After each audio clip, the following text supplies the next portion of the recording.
Now we're going to take a look at his view of human nature. What is a human being? And this is where we're going to get into the Ubermensch and his idea that humanity needs to essentially end, and out of that end will come a new race.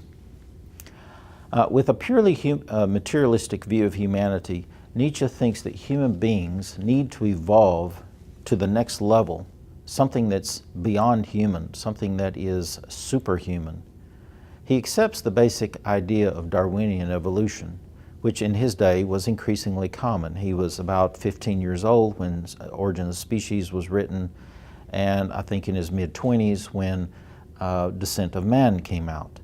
And those views were widely known. After all, I mean, he was a professor at a university at this time. He was very aware of all the new ideas that were emerging.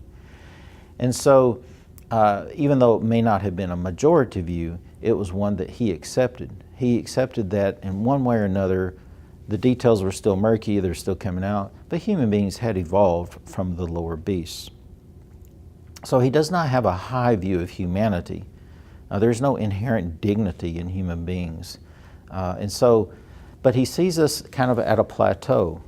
The current stage of humanity is flattened out, if you will, and we need to move on up. We've been stuck here far too long. And we need to evolve to what he calls the Ubermensch, or the Ubermenschen, the plural form, as I've said, which could be translated as the Overman, or Overmen. So his Ubermensch doctrine will become one of his most startling ideas that will inspire some truly horrific ideas, some geopolitical movements, which we'll look at soon. So what exactly is the Ubermensch?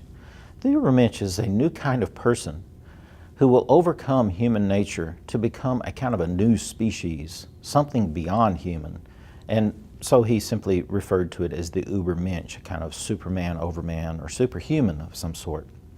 At first, this will just be one person, an individual. It's got to be a man for Nietzsche, okay? He didn't have a high view of women, but he held that it would be a man. But Nietzsche implies that this person will be the beginning of a new race to replace all of the mere humans that exist now.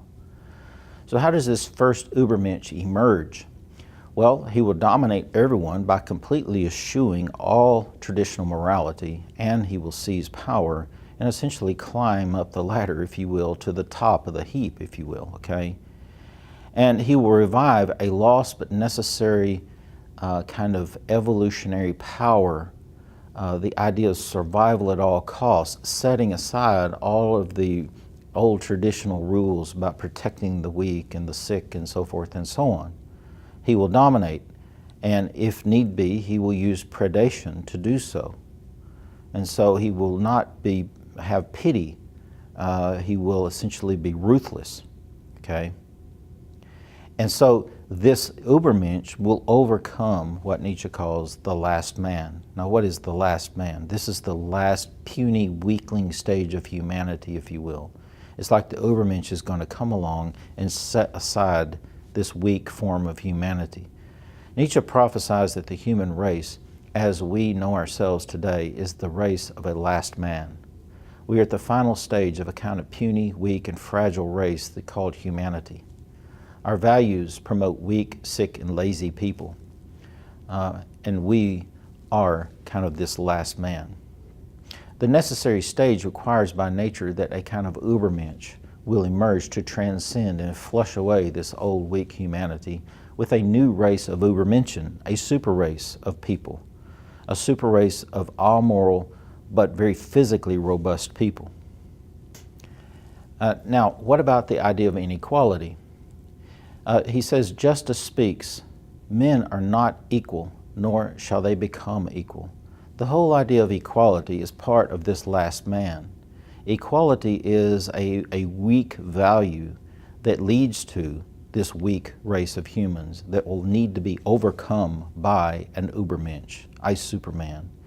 So the Ubermensch doctrine views equality itself as an injustice. Equality is injustice. That completely flips the way we think today. We think of inequality as injustice. But he says that equality is injustice. The drive towards equality leads us to a pathetic last man who appeals to equality for all of his entitlements instead of his appealing to his own strengths. Okay? So we appeal to our entitlements, we appeal to inequities and so forth and so on to get what we need instead of relying upon our own tenacity, our own strength, and our own fortitudes.